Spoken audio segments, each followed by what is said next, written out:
मुसाको स्कुलहरू प्रायः राम्रै हुन्छ मुसाको स्कुलहरू प्रायः राम्रै हुन्छ बोर्डिङ सबैलाई है मसित चिन्नुहुन्छ होला है अनि उहाँ चाहिँ हाम्रो अर्को गुरुला एम्बेसडर फ्रेन्ड्स अफ नेपाल युजर्जीको हो उहाँको नाम उत्तम नेपाल हो है उहाँ चाहिँ आर्टिस्ट हुनुहुन्छ जर्नलिजम फिल्डबाट र अरू त हामीलाई चिन्नुहुन्छ होला नयाँ हामी 3 जना मात्र हो तपाईँको लागि आज चाहिँ नि अब तपाईँको लक्ष्मी माया मेमोरियल स्कलरसिप दिँदैछन् तपाईँहरूलाई 1 वर्षको लागि फिज तपाईँहरूले चाहिँ बिहोर्नु पर्दैन तपाईँहरूलाई जुन एउटा इकोनोमिक प्रब्लम थियो तपाईँको पैसा जिराउनु अलिक गाह्रो भएर चाहिँ तपाईँहरूलाई पढ्नको लागि त्यसको लागि चाहिँ हामीले अलिकति सहयोग गर्ने हाम्रो सानो प्रयास हो है त्यसको लागि अब आज स्कलरसिप दिँदैछौँ 1 वर्षको लागि तपाईँहरूलाई फ्री हुन्छ र 1 वर्षको तपाईँहरूको एडमिसन कस्टदेखि लिएर तपाईँको स्कुल फी फ्री हुन्छ तर एउटा कुरा के हो भने तपाईँहरूले एक्जाम फी चाहिँ तपाईँहरूले आफै दिनुपर्छ है त्यो एउटा कुरा हो र यो प्रोग्राम स्टार्ट गर्नुको लागि चाहिँ म यहाँको प्रिन्सिपल सरलाई चाहिँ 2 शब्द बोल्न अनुरोध गर्दछु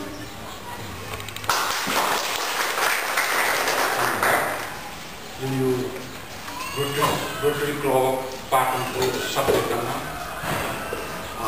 यो लक्ष्मी माया मेमोरियल स्कलरसिपबाट चाहिँ हाम्रो भाग्यदेव उच्च माध्यमिकका 11जना विद्यार्थीहरू यसमा चाहिँ परेका छन् त्यसै यो आर्थिक स्तर कमजोर भएका जुन विद्यार्थीहरू छन् तिनीहरूको निम्ति अवश्य पनि यो चाहिँ लक्ष्मी माया मेमोरियल स्कलरसिपबाट चाहिँ आफ्नो चाहिँ शैक्षिक स्तरलाई आफ्नो चाहिँ पढाइलाई चाहिँ तिमीले राम्रैसँग अध्ययन गर्यो र चाहिँ पर्फर्मेन्स राम्रो गर्न सक्यो भने अवश्य पनि अर्को जस्तै तिमीहरू 7, 8, 9 पास हुँदै गएपछि पछि पनि यो चाहिँ स्कलरसिप तिमीहरूले पाउनेछौ त्यसरी यो स्कलरसिप पाउनमा चाहिँ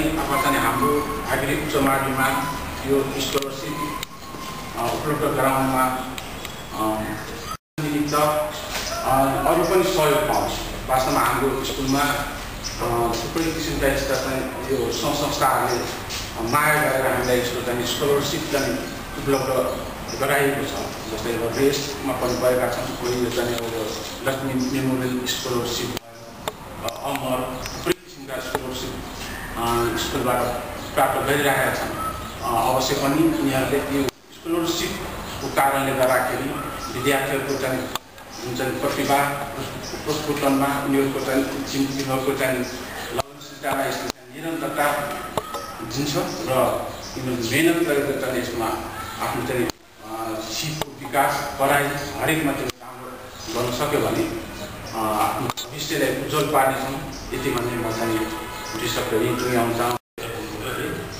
अब प्रोग्रामलाई अघि बढाउने क्रममा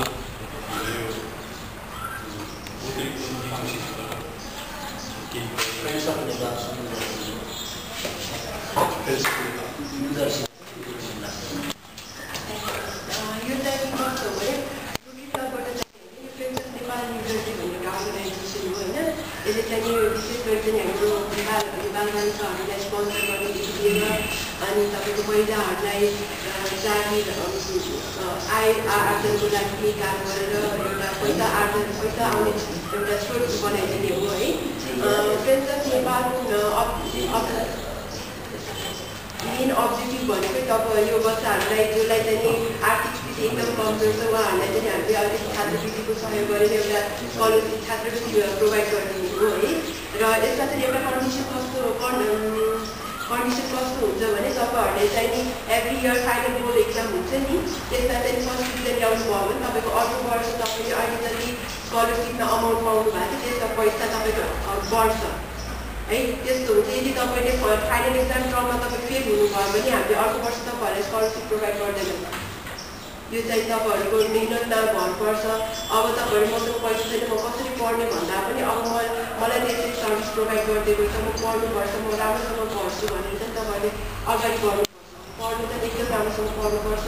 हामीले चाहिँ एउटा सानो सहयोग मात्र गरिदिएको छ सबै तपाईँहरूकै हातमा छ है यसरी आजको तपाईँहरूले ड्रेस दिँदैछौँ हामीले ब्याग दिँदैछौँ फर्निचरको हाम्रो एउटा सहयोगलाई चाहिँ तपाईँहरूले राम्रो एउटा आकार दिनुहुन्छ भने पनि हामीले विश्वास गरेको छौँ रिजल्टहरू राम्रो ल्याइदिनु होला अनि त्यो बाहेक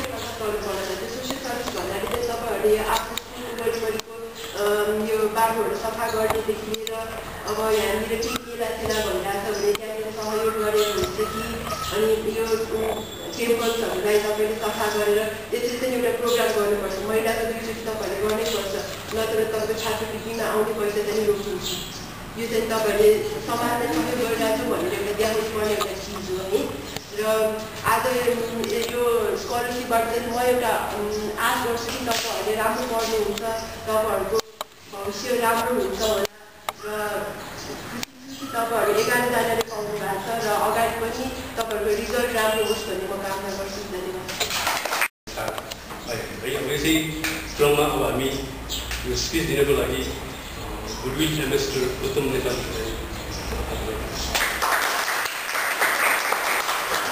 धन्यवाद। उपस्थित प्रिन्सिपल प्रधानाध्यापकज्यू, अन्य टिचरहरू, रूपमान प्रधानज्यू अनि प्यारो भाइ बहिनीहरूमा मेरो अभिवादन। वास्तवमा यो एफओएनजे यो लक्ष्मी माया मेमोरियल स्कलरसिप प्रदान गरेको जुन एफओएनजे हाम्रो अमेरिकाको न्युजर्सी राज्यमा भएको एउटा त्यहाँ बस्ने नेपालीहरूको चाहिँ सङ्गठन हो। त्यो उनीहरूले चाहिँ एउटा लोक कल्याणकारी भावनाले, सामाजिक भावनाले हैन आफ्नो विदेश गइसकेपछि अब आफ्नो मातृभूमिमा पनि केही गरौँ। अब मातृभूमि स्कुलहरूकै कुरा गर्नुपर्दा अब काठमाडौँको धेरै सरकारी स्कुलहरू अनि ग्रामीण भेगका स्कुलहरू धेरै स्कुलहरूमा चाहिँ सहयोग गरिरहेको एफओएनजे भन्ने संस्थाले चाहिँ विशेष गरेर अब छात्रवृत्ति अनि कतिपय कुनै स्कुलहरूमा चाहिँ विद्यालयको भौतिक पूर्वाधारहरू र भौतिक संरचनामा पनि केही सहयोग गरिरहेको छ अहिलेसम्म हैन। अब अहिले यो जुन लक्ष्मी माया मेमोरियल स्कलरसिप प्रदान गरेको छ, अब यो रकमले त धेरै ठुलो रकम पनि होइन। अब सहयोग सामान्य ड्रेस र सामान्य लुगाहरू धेरै सहयोग त त्यति ठुलो सहयोग होइन, तैपनि केटाहरूलाई चाहिँ पाडौँ भन्ने भइरहेको छ। अब यो भविष्यमा बिस्तारै हामी नेक्स्ट प्रोग्राम त्यो पनि हुनसक्छ होइन। हाम्रो सबै एकदम इच्छुक स्टुडेन्टहरू नै लाई चाहिँ नै सेलेक्ट गरेर एक ठाउँमा राखेर चाहिँ अलिकति चित्रकलाको बारेमा अलिकति अब अहिलेको सानो समयमा त म धेरै बोल्न सक्दिनँ।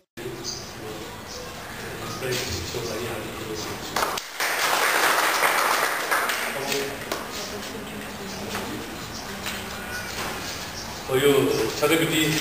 वितरण गर्ने क्रममा म विद्यार्थीहरूको नाम बोलाउन गइरहेको छु। विद्यार्थीहरू सोभिता केसी क्लास 10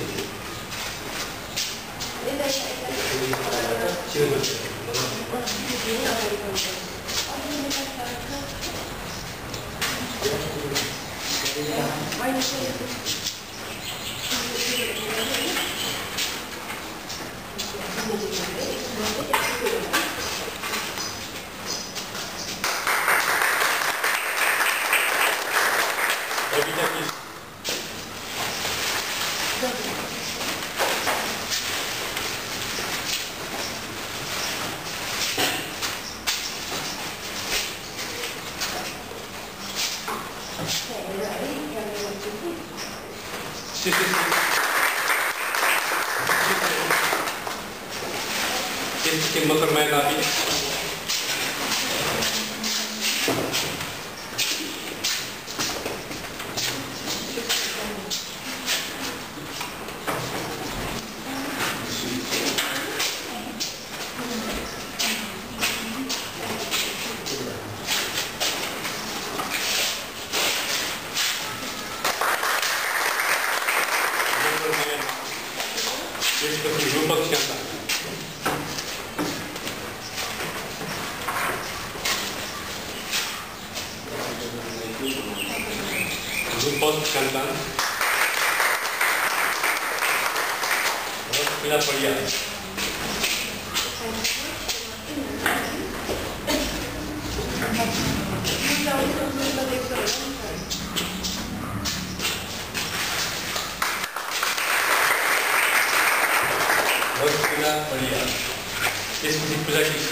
भावना डम्बोल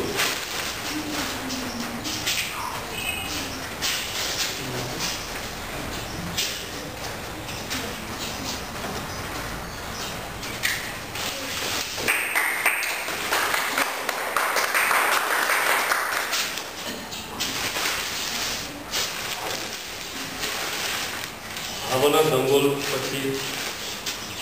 सावित्री परियार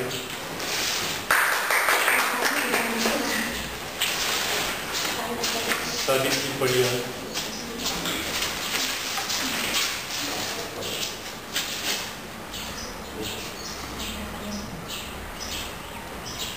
त्यसपछि जलिरा भैया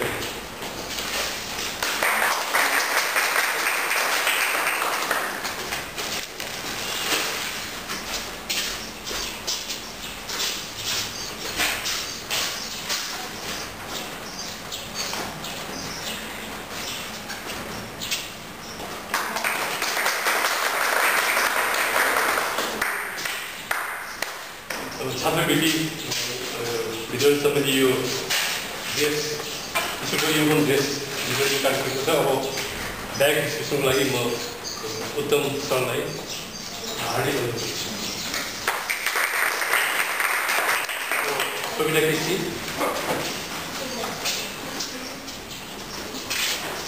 बबिता केसी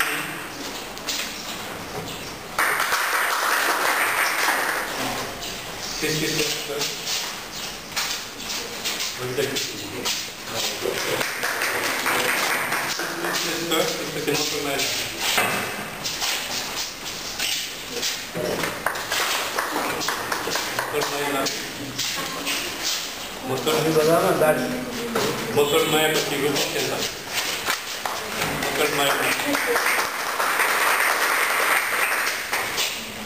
रूप रचना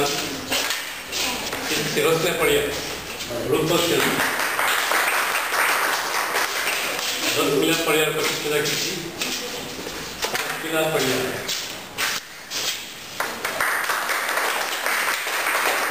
पूजा किसी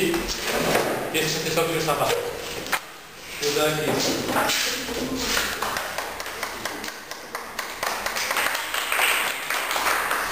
थापा भावना नंबर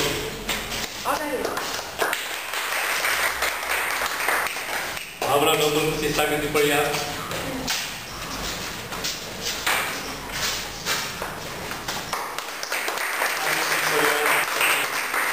जलिरा भैया सावित्री परियार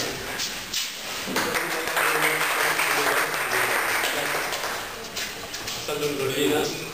भैया एलबी जोशी जी हार्दिक अनुरोध गर्छु।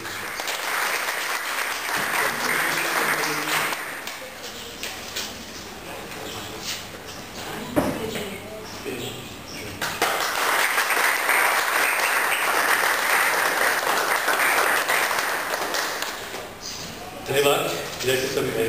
भाइ बहिनीहरूलाई। अब कार्यक्रम अन्तमा आजको प्रोग्राम समिति राखिदिनु हुन म कक्षा 10 का सावित्री परियारलाई अनुरोध गर्छु।